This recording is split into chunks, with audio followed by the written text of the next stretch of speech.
গুরু প্রেমানন্দে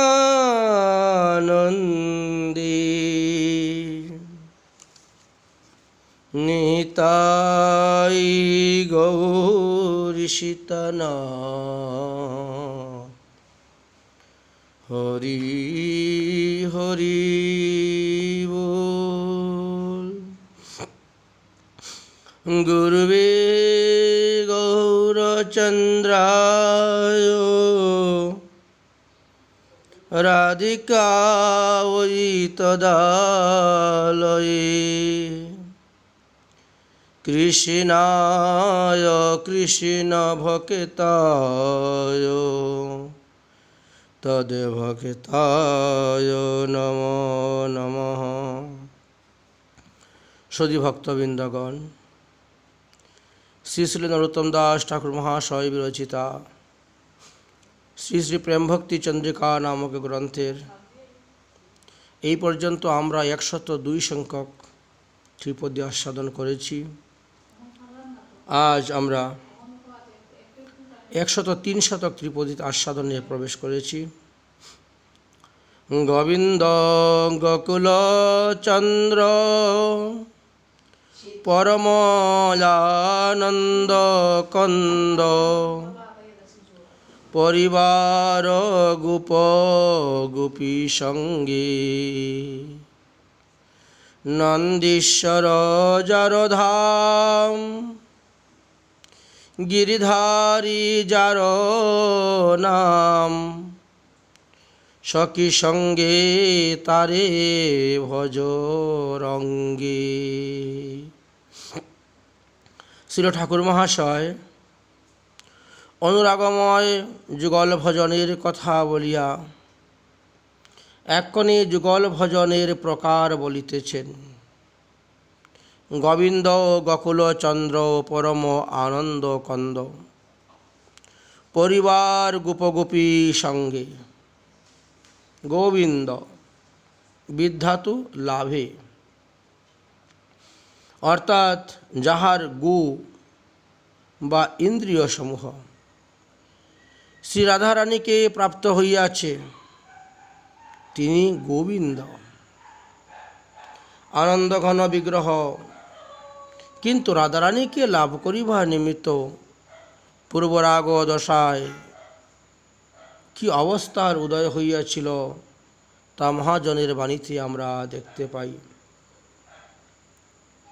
চন্দনে হারি চন্দনে তনুলে পই তাপস হই না পারব ধবল নিচুল বহই না পারই কইছে করব অবিসার। সুন্দরী তুহু বিনে আকুল কান তুহু বিনে আকুল কান বিরহে ক্ষীণ তনু অনুক্ষণ জর জর জীবইতি বিহি ভেলবাম যতনহি মেঘ মল্লার আলাপহি তিমির পরাণ গীতিয়াসে আউত জলদ ততহি উরিধাওত উতপল দীর্ঘ নিশ্বাসে ত্বাগুণ নাম গান জপি জীবী বহু পুলকায়িত দেহা। গোবিন্দ দাস কহ ইহ অপরূপ নহ যাহা ইহ নব নব লেহা। গোবিন্দ দাসীর পদকল্প তরুতে পাওয়া যায়। বড় অপূর্ব পূর্বরাগের কথা। গোবিন্দ নামের প্রসিদ্ধ অর্থ কি? বলছেন গোগণের ইন্দ্রিয় বা রাজা, ইন্দ্র বা রাজা, যিনি প্রত্যহ অসংখ্য গোগণ এবং সখাগণের সঙ্গে গোবর্ধন তটে গোচারণ করিয়া সখাগণকে গোচারণের ভার দিয়া শ্রী রাধাকুণ্ড তীরে আগমন পূর্বক শ্রীমতী রাধারানী ও তাহার সখীগণের সঙ্গে মিলিত হইয়া স্বচ্ছন্দে নানাবিধ সিংহার রসলীলায় মগ্ন হন তিনি গোবিন্দ। শ্রী রাধারানীকে লাভ করিবার জন্যই গোবিন্দের গোচারণ লীলা। তাহার মুখ্য উক্তি দেখা যায় এইভাবে: রাখাল লইয়া বনে সদা ফিরি ধেনু শনে, তুহা লাগি বনে বনচারী। পদকল্পতরু গ্রন্থেতে আছে। এইরূপ গোবিন্দকে গৌরীয় বৈষ্ণবগণ অনুরাগের সহিত ভজন করিয়া থাকেন, অর্থাৎ শৃঙ্গার রসের খেলায় নিমগ্ন হই শ্রী শ্রী রাধা মাধবীর মধুময়ী লীলা স্মরণ করিয়া স্বীয় সিদ্ধ স্বরূপ আবেশী সাধকগণ লীলার মধ্যে শ্রীযুগলীর অনুরাগময় সেবার ভাবনা করিয়া থাকেন।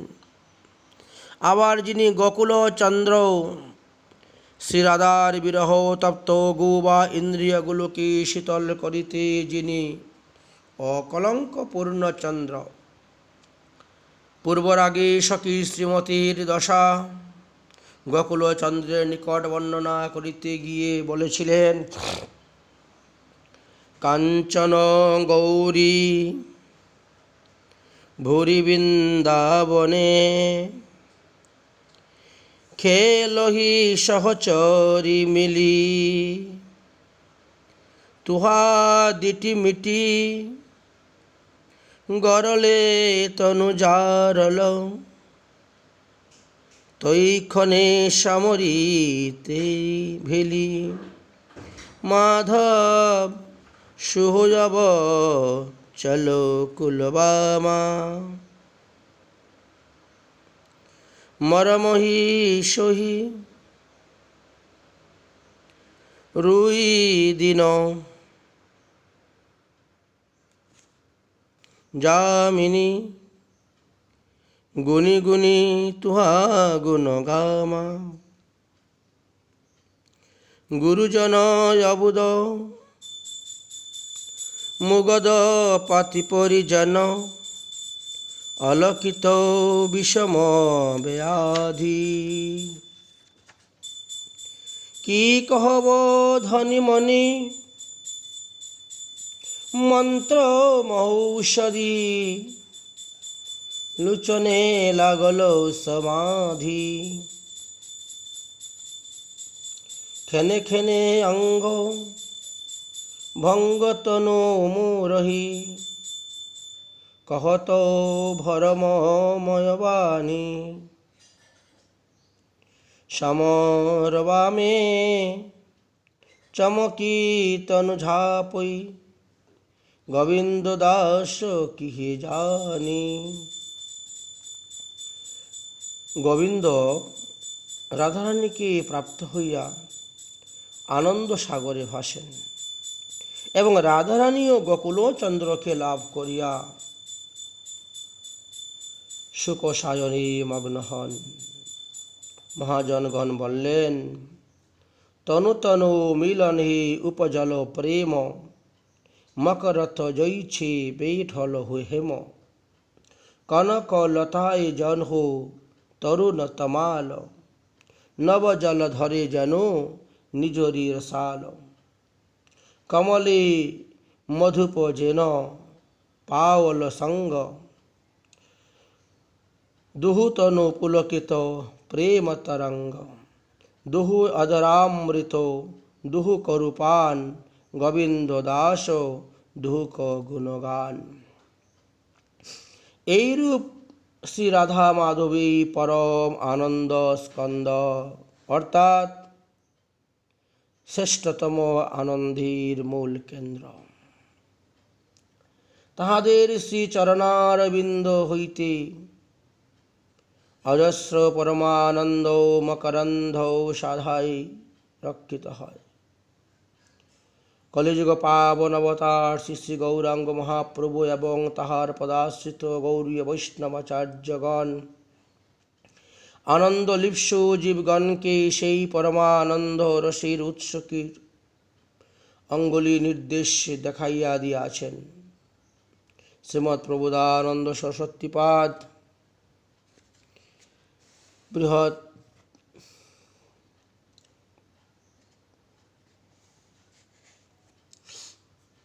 তিনি লিখেছিলেন, নয়ন বাক্য ও গতির প্রবৃত্তিতে মহাশৌর্য রীতি ধারণ করিয়া এবং মহাপ্রেমাবশ্যে উন্মাদোক্ত ভবিষ্য হেতু মহামধুর মূর্তি স্বাভাবিক নবকিশোরী গৌর শ্যাম যুগল যে স্থানে আনন্দ লাভ করিতেছেন সে এই বৃন্দাবন শোভা পাইতেছে।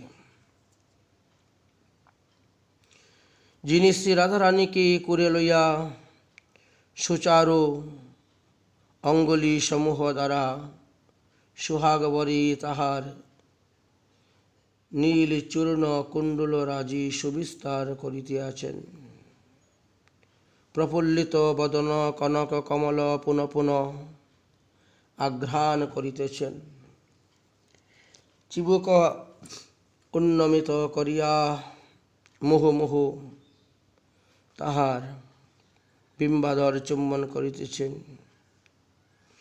সেই মদন মূরতি মধুপতিকে স্মরণ কর। অহো মধু হইতেও সুমধুর দিব্য গৌর শ্যাম তনু যুগল সর্বাঙ্গী অক্ষিত মদন পীড়ায় বিভূষ হইয়া অসীম অপারে রতিক্রিয়া সাগরী অতিশয় বিহার করিতে প্রবৃত্ত হইয়াছেন।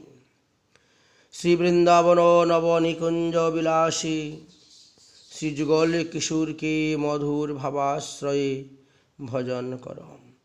অতঃপর বলিলেন, পরিবার গোপ গোপী সঙ্গে নন্দীশ্বর যার ধাম, গিরিধারী যাহার নাম, সখী সঙ্গে তারে ভজ রঙ্গে। অর্থাৎ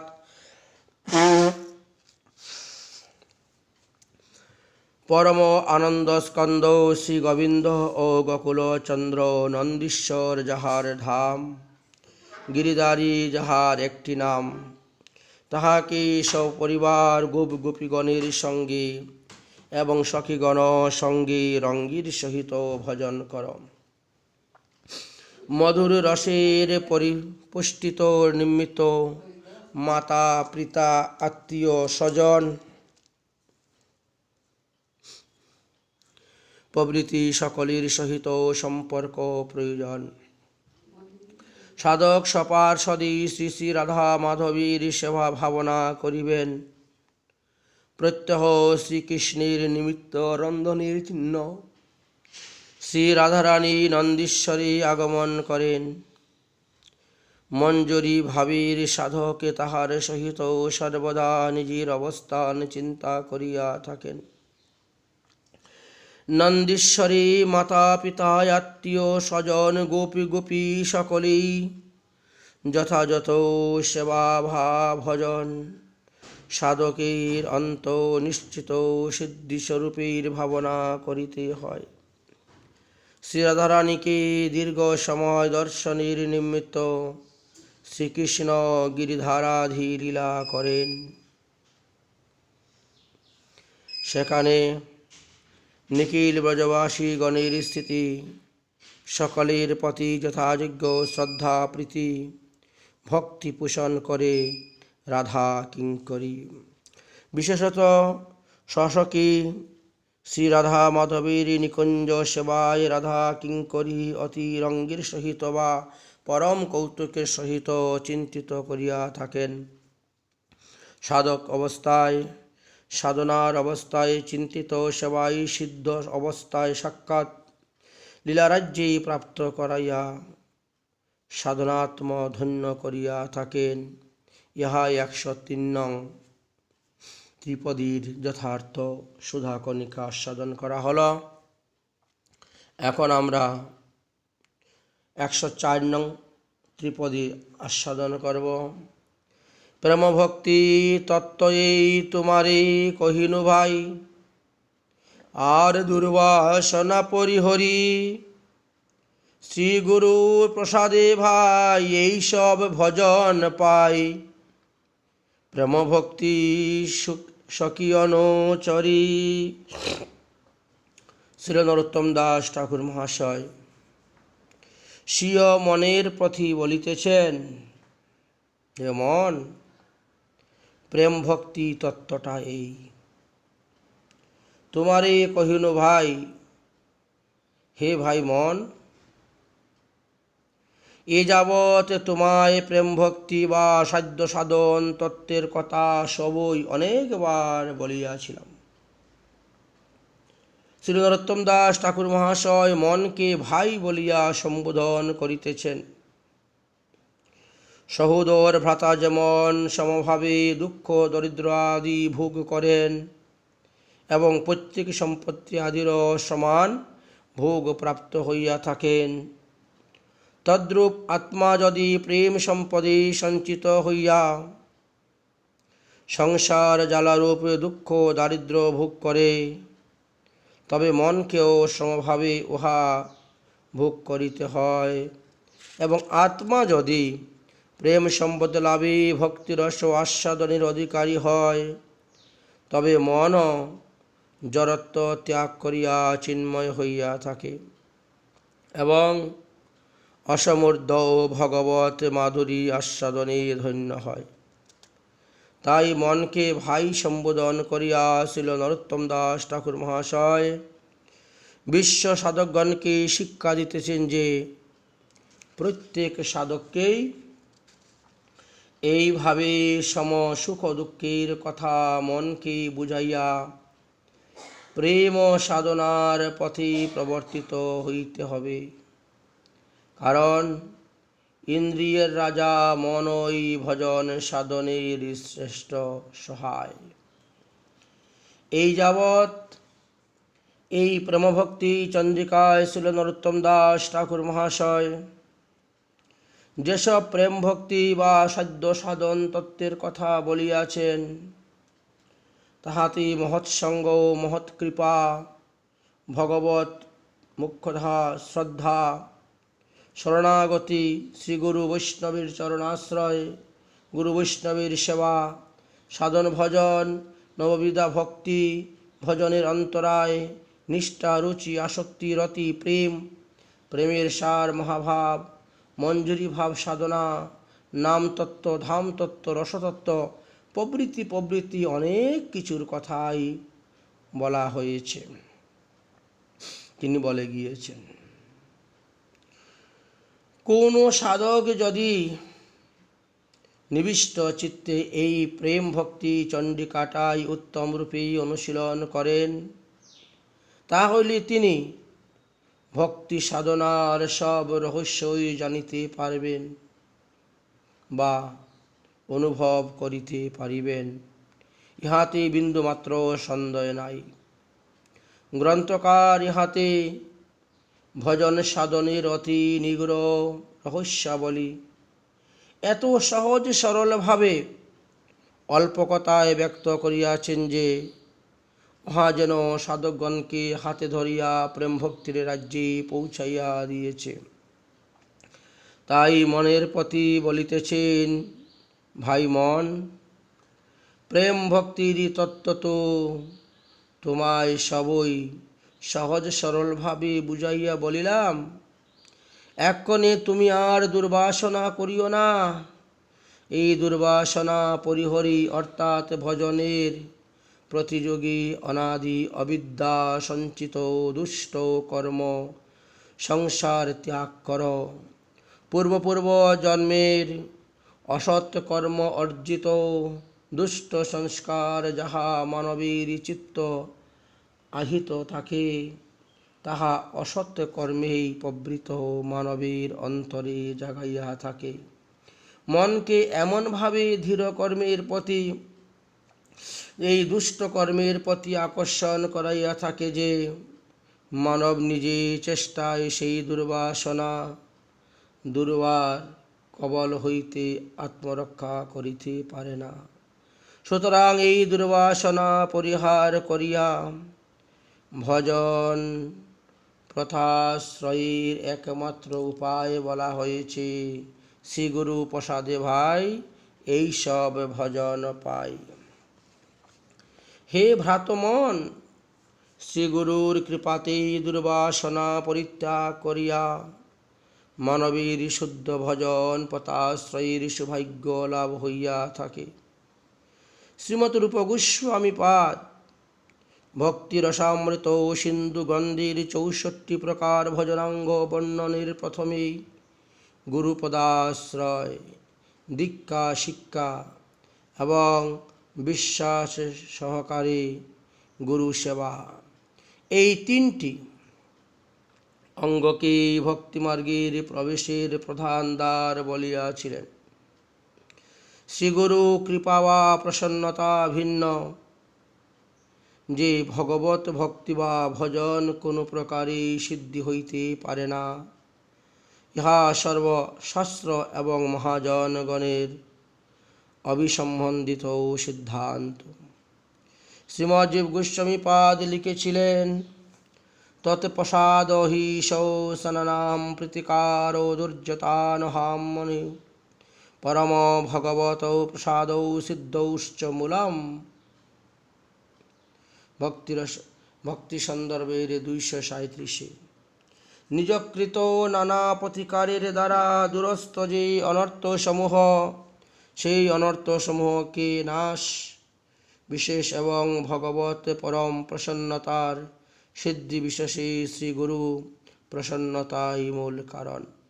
অতএব শ্রীগুরু চরণাং নিত্যমেব প্রসন্নতা বিশেষ সেবাং কুর্যাৎ। দুর্বাসনা পরিহার পূর্বক ভজন সম্পদ লাভের নিমিত্ত সাধক শ্রীগুরুর প্রসন্নতা কামনা নিত্য বিশেষভাবে শ্রী গুরু সেবা করিবেন। শ্রী গুরুদেব প্রসন্ন, শ্রী গুরুদেবের প্রসাদে যে কেবল দুর্বাসনা বা অনর্থ সমূহ বিনাশপ্রাপ্ত হইয়া ভজন সৌভাগ্য লাভ হইবে তাহাই নহে, উপরন্তু অবিচায় প্রেমপ্রাপ্ত হইয়া সাধক সাভীষ্ট সেবা সম্পদ লাভে ধন্য হইবেন। প্রেম ভক্তি সখী অনুচরী, অর্থাৎ শ্রী গুরুর প্রসাদে সাধক প্রেম ভক্তি লাভ করিয়া সিংহ অন্তশ্চিন্তিত মঞ্জুরি স্বরূপে ব্রজের গোপীগর্ভে জন্মগ্রহণ করিয়া নিত্যসিদ্ধ সখী মঞ্জুরি গণের সঙ্গ এবং কৃপা লাভ করিবেন এবং তাহাদের অনুগত হইয়া অনুচরী রূপে শ্রী শ্রী রাধা মাধবীর রহস্যময় নিকুঞ্জ সেবা লাভে ধন্য বা কৃতার্থ হইবেন। বন বিষ্ণুপুরের রাজা বীরহাম্বীর শ্রীনিবাস আচার্য প্রভুর শ্রী চরণাশ্রয় করিয়া তাহার করুণা লাভে ধন্য হইয়া গিয়াছিলেন, এটা আমরা দেখতে পাই। প্রভু মোর শ্রীনিবাস পুরাইবে মনের আশ, তোহা পদে কি বলিব আর। আছিনো বিষয় কীট বড়ই লাগিল মিট, গুছাইলে রাজয় অহংকার। করিল গরল পান সেই ভেল দাহিন বাম, দেখাইলা অমিয়ার ধাম। পিব পিব করে মন সব লাগে উচাটন, এ মতি তোমার ব্যবহার। রাধা পদ সুধারাশি সে পদে করিলা দাসী, গোরা পদে বাদি দিলা চিত। রাধিকার গণসহ দেখাইলা কুঞ্জ গেহ, শিখাইলা দুহু প্রেম ঋত।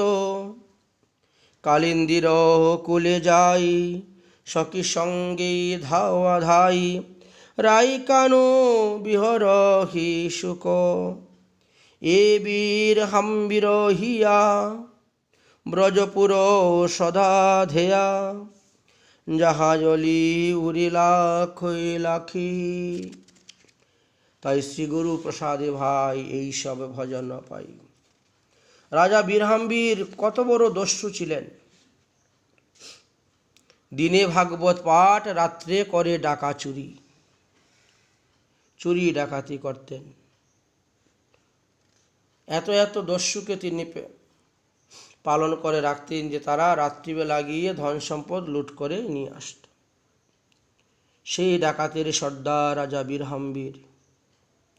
শ্রীনিবাস আচার্যের কৃপাতে তিনি এমনই ভক্ত হতে পেরেছিলেন। তাই এটি হল 104 নং ত্রিপদীর যথার্থ সারমর্ম। এবার আমরা 105 নঙ্গে প্রবেশ করব। 105 নং সংখ্যক ত্রিপদীতে বললেন, সার্থক ভজন পত সাধু সঙ্গে অবিরত স্মরণ ভজন কৃষ্ণ কথা প্রেম ভক্তি হয় যদি তবে মনশুদ্ধি তবে যায় হৃদয়ের ব্যথা। শ্রী ঠাকুর মহাশয় এই 105 সংখ্যক ত্রিপদীতে ভজন পথ যাহাতে সার্থক হয় বা প্রেম প্রসূত হইয়া ভক্তের জীবনকে ধন্য করে, তাহারই উপদেশ প্রদান করিতেছেন। প্রথমত বলিতেছেন, সাধক ভজন পথ সাধু সঙ্গে অবিরত থাকবেন, স্মরণ ভজন কৃষ্ণ কথা নিয়ে থাকবেন। অর্থাৎ সাধকের ভজন পথ অবিরত সাধু সঙ্গেই সার্থক হইয়া থাকে।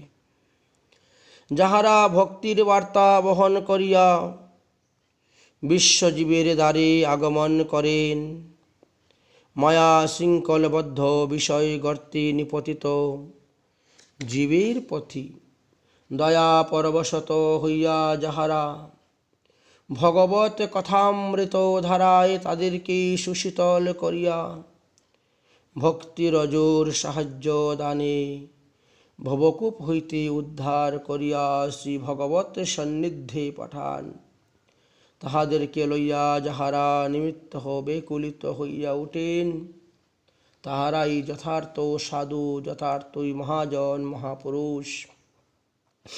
এই প্রকার মহতের সঙ্গ পরশমণির ন্যায়ামোঘ। পরশমণির পরশে যেমন লৌহ তৎক্ষণাৎ সুবর্ণে পরিণত হয়, তদ্রূপ সাধু মহাপুরুষের সঙ্গে মানবীর কামনা মিলন চিত্ত ভক্তি বাসনায় সুবর্ণ উজ্জ্বল হইয়া উঠে। সাধু সঙ্গে এবং সাধু কৃপায় যেমন মানবীর ভগবত দুঃখ মুখ্যতা ভজন পথাশ্রয় ঘটে, তদ্রূপ অবিরত সাধুসঙ্গ সাধকের ভজন মুদ্রা উজ্জ্বল হইয়া শীঘ্রই প্রেম প্রসূত হইয়া থাকে। কারণ নিরন্তর সাধুসঙ্গে স্মরণ ভজন কৃষ্ণ কথায় শ্রবণ কীর্তনের সৌভাগ্য লাভ হইয়া থাকে। অনুরাগী ও ভজননিষ্ঠ ভক্তগণের স্মরণ এবং কীর্তনাঙ্গ ব্যতীত অন্য কিছুই রুচিকর হয় না। শ্রী হরিভক্তি বিলাস নামক গ্রন্থের শেষে লেখা আছে 20 অধ্যায়ের 382 নম্বর শ্লোকের মধ্যে, এবং একান্তিকা প্রায় কীর্তন স্মরণ প্রভু কুর্বতাং পরম প্রীতো কৃত্যমান্য রোচয়েৎ। রাগানুগীয় একান্তিকী ভক্তগণ পরম প্রীতির সহিত স্মরণ কীর্তনাঙ্গ যাজন করিয়া থাকেন, আর অন্য কোনো তাহাদের রুচি থাকে না। তাই শ্রীল নরোত্তম দাস ঠাকুর মহাশয় বলিলেন, স্মরণ ভজন কৃষ্ণ কথা। কৃষ্ণ কথা শ্রবণ কীর্তন এবং স্মরণের দ্বারা নিরপরাধী চিত্তে অতি শীঘ্রই প্রেম ভক্তি উদয় হইয়া থাকে। প্রেম ভক্তির আবির্ভাবেই মন শুদ্ধি বা চিত্তশুদ্ধি হয় এবং হৃদয়ের ব্যথা বা ভবক্লেশজনিত নিখিল দুঃখ নাশপ্রাপ্ত হইয়া থাকে। প্রেম ভক্তি হয় যদি, তবে হয় শুদ্ধ মনশুদ্ধি, তবে যায় হৃদয়ের ব্যথা। ভক্তিশাস্ত্রে দেখা যায় অনর্থ নিবৃত্তির স্তরেই সাধকের চিত্তশুদ্ধি হইয়া থাকে এবং চিত্তশুদ্ধির স্বরূপানুভূতিতে হৃদয়ের ব্যথা বিনাশপ্রাপ্ত হইয়া থাকে। শুদ্ধ চিত্তেই যথাকালে অর্থাৎ নিষ্ঠা, রুচি, আসক্তি এবং রতির ভূমিকা অতিক্রম করিয়া পরই প্রেমের আবির্ভাব হইয়া থাকে। অথচ এখানে ঠাকুর মহাশয় প্রেমের আবির্ভাবের পর মনশুদ্ধির কথা এবং তাহার পর হৃদয়ের ব্যথা নাশের কথা বলিয়াছেন। ইহার তাৎপর্য এই যে, অবিরত সাধুসঙ্গে কৃষ্ণকথা শ্রবণ কীর্তন স্মরণের সৌভাগ্য লাভ হইলে সাধকের চিত্ত এত শীঘ্রই প্রেমের আবির্ভাব হয় যে যেন মনে হয় অশুদ্ধ চিত্তেই প্রথমত প্রেমের আবির্ভাব হইল, তারপর চিত্তশুদ্ধ হইল এবং হৃদয়ের অবিদ্যাজনিত দুঃখের অবসান ঘটিল। যেমন শ্রীমদ্ ভাগবতে সর্বলীলার মুকুটমণি শ্রী শ্রী রাসলীলার শেষে শ্রীপাদ শুকমণি রাসলীলার ফলশ্রুতি বর্ণনা করিতে গিয়ে বললেন,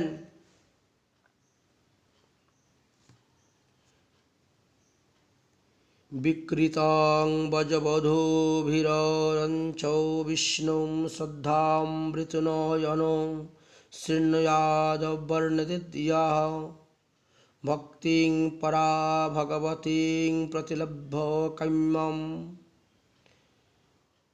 হৃদ্রোগমাশোপহনিতুতাশ্চিরণে অধীর। অর্থাৎ যে ভক্তি শ্রদ্ধামৃত হইয়া ব্রজবধূ গণের সহিত শ্রীকৃষ্ণের এই রাসক্রিয়া এবং অন্যান্য সিংহার লীলা নিরন্তর শ্রবণান্তর বর্ণন করেন, স্মরণ করেন, তিনি অচিরাৎ ধৈর্য লাভ করিয়া শ্রীকৃষ্ণের শ্রী গোপিকা প্রেম অনুসারী সর্বোত্তম জাতীয় প্রেম লক্ষণ ভক্তি প্রতিক্ষণে নবনবায়মান রূপে লাভ করিয়া সৌহৃদঘনের কামের অবিচারী পরিত্যাগ করিয়া থাকেন। এই শ্লোকেও পূর্বে পরাভক্তি বা গোপিকার প্রেম অনুসারী সর্বোত্তম জাতীয় প্রেম ভক্তি লাভের কথা বলা হয়েছে এবং পরে হৃদৈঘ্য কামের নাশ এবং ধৈর্য লাভের কথা বলা হয়েছে।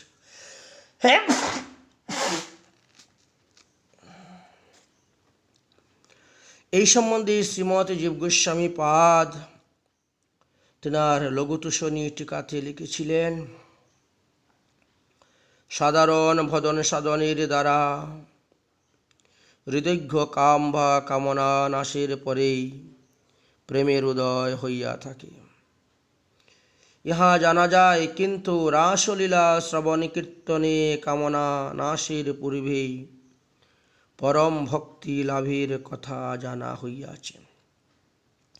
সুতরাং ইহা প্রেম লাভের পরম বলিষ্ঠ সাধন বলিয়াই জানিতে হইবে। শ্রীল বিশ্বনাথ চক্রবর্তী পাদ লিখেছিলেন, পরাং প্রেমলক্ষণাৎ প্রপন্তিক্তা প্রত্যয়েন হৃদৈঘ্য প্রধানোপদীকারণ্যা। প্রেমের লক্ষণা ভক্তি লাভ করিয়া এই উক্ত প্রত্যয়ের দ্বারা অক্ষম অক্ষত কাম অধিকারী গণের চিত্তে প্রথমত প্রেমের প্রবেশ এবং প্রেমের প্রভাবে অচিরায় কাম বাসনা নাশ হয়, অর্থাৎ প্রদীপ জ্বালায়নের সঙ্গে সঙ্গে যেরকম অন্ধকার নাশ হয় সেই রকম বোঝা যাইতেছে। অতএব ভক্তি সাধন পরম স্বতন্ত্র, জ্ঞানাদি সাধকের ন্যায় পরতথ্য বা দুর্বল নহে, ইহাই জানা যাইতেছে। কেহ কেহ মনে করেন যে এই তো ধীর শ্রদ্ধাবান, সে তো ধীর শ্রদ্ধাবান যাহারা, তাহাদের জন্য এটি ফলশ্রুতি, কোমল শ্রদ্ধ সাধকের শ্রোতার জন্য নহে। কারণ মূলে তো শ্রদ্ধামৃত শব্দ দেখা যায়, কিন্তু শ্রীল গোস্বামীপাদ তাহা বললেন না, শ্রীমজীব গোস্বামীপাদ তাহা বললেন না। তারা বললেন শ্রীকৃষ্ণের রসাদি লীলাকে সাধারণ নায়ক নায়িকার মিলনের ন্যায় প্রাকৃত জ্ঞানকে অবজ্ঞা করিলে এবং নিরন্তর শ্রবণাদি হইতে বিরত হইলে লীলার প্রতি অশ্রদ্ধা হইয়া থাকে। যাহারা যুগল ভজনের পথ আশ্রয় করিয়াও শ্রদ্ধামৃত শব্দের দোহাই দিয়া এত বড় শক্তিশালী সাধনা হইতে নিজেকে অনধিকারী ভাবিয়া অথবা বঞ্চিত করিয়া থাকেন, তাহাদের দুর্ভাগ্যই ইহার একমাত্র হেতু বলিয়া বুঝিতে হইবে। শ্রীল বিশ্বনাথ চক্রবর্তীপাদ তিনিও বলেছিলেন যে শাস্ত্রের অবিশ্বাসী ব্যক্তি নাম অপরাধী, তাহাতে প্রেম কখনো অঙ্গীকার করে না। সুতরাং যাহারা শ্রী নামের অনুশীলন করিবেন তাহারাও শ্রী নামের এবং লীলার অপ্রাকৃত তত্ত্ব বিষয়ে যে শাস্ত্রবাক্য তাহাতে বিশ্বাস করিয়া, অর্থাৎ নাম অপরাধ বর্জন করিয়া শ্রীকৃষ্ণ নাম গ্রহণ করিলে প্রেম লাভ করিতে পারেন। সুতরাং কেবল রাসলীলার বেলাতেই অধিকার নাই বলিয়া যথার্থ কোলাহল করা বা শ্রদ্ধাবান সবনিষ্ঠুক মনের অত্যাধিক ভীতি সঞ্চয় করিয়া দেওয়া কেবল নির্বুদ্ধিতার বা দুর্ভাগ্যেরই পরিচয় মাত্র। যাই হোক, শ্রীযুগল লীলার কীর্তন স্মরণ, পরম ভগবানের লীলা কথা শ্রবণ করা প্রতিটি জীবের ক্ষেত্রেই কর্তব্য।